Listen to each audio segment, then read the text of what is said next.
कभी अगर बनना है तो बाज बनना, लेकिन कभी तोता मत बनना। तोता बोलता बहुत है लेकिन ज्यादा ऊंचाई तक नहीं उड़ सकता। बाज बोलता बहुत कम है लेकिन सबसे ऊंचाई पर उड़ता है और बाकी पक्षियों का राजा होता है एक बाज।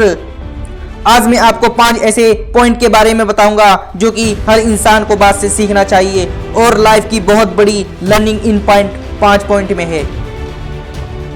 लेसन नंबर 1, बाज की तरह अकेला चलना सीखो।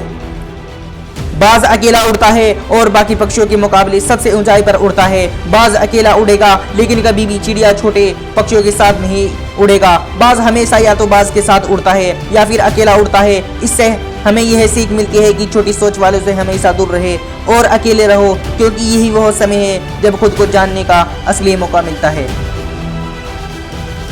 लेसन नंबर 2, बाज की तरह अपने लक्ष्य पर ध्यान दो। बाज का विजन बहुत ज्यादा क्लियर होता है और बहुत ज्यादा स्ट्रॉन्ग होता है। बाज अपने शिकार को 5 किलोमीटर दूर से ही देख लेता है और जब एक बार उसे अपना लक्ष्य दिख जाता है तो फिर उसके बाद रास्ते में चाहे कितनी भी बड़ी मुश्किलें क्यों न आए, वो अपने लक्ष्य को हासिल करके ही दम लेता है। इससे भी हमें एक बहुत बड़ी सीख मिलती है कि अपना विजन क्लियर रखो और उसे हासिल करने में चाहे कितनी भी मुश्किलें क्यों न आए, पीछे मत हटो उस बाज की तरह। लेसन नंबर 3, बाज कभी भी मरी हुई चीजों को नहीं खाता। बाज कभी भी मरे हुए जानवरों को नहीं खाता, वह हमेशा जिंदा शिकार करता है और इससे हमें यह सीख मिलती है कि जो हमारा पास्ट है वो मर चुका है, तो आप अपने उस मरे हुए थॉट्स पर ध्यान मत दो और अपनी आने वाली ताजगी फ्रेश जिंदगी में ध्यान दो।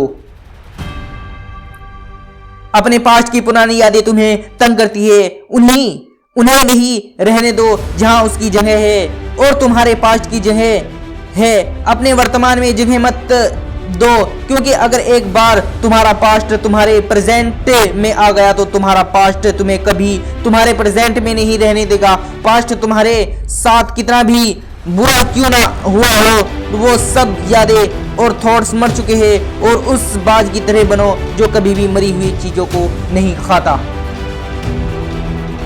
लेसन नंबर 4, मुश्किल समय में डरो नहीं। जब आंधी तूफान आती है जो बाज बहुत ज्यादा एक्साइटेड हो जाता है। जब बारिश होती है तो सारे पक्षी छिप कर बैठ जाते हैं, लेकिन बाज को बहुत मजा आता है। जब तेज हवाएं चलती है तो बाज उन हवाओं के सहारे और तेजी से ऊपर की ओर उठता है और ऊपर उड़ते उड़ते इतना ऊपर उठ जाता है कि बादलों से ऊपर पहुंच जाता है। और इससे भी हमें एक बहुत बड़ी सीख मिलती है कि मुसीबत में भी मजा ढूंढो। और नेपोलियन हिल ने एक बार कहा था कि हर बड़ी चुनौती अपने साथ में एक बहुत बड़ा अवसर लेकर आती है, तो उस बाज की तरह तुम भी अपने अवसर को पहचानो। जिस दिन उन अवसरों पर पहचान लिया कि फिर सारी मुश्किलें तुम्हारे नीचे होगी और तुम उन मुश्किलों के ऊपर होगे।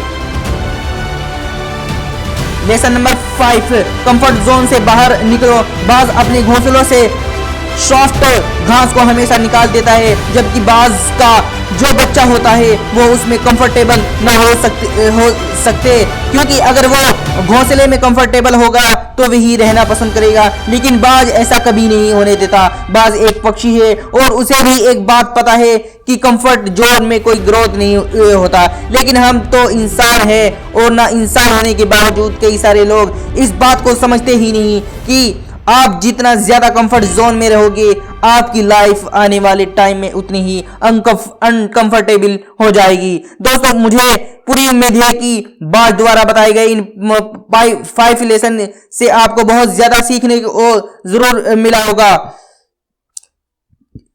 जय हिंद, जय भारत।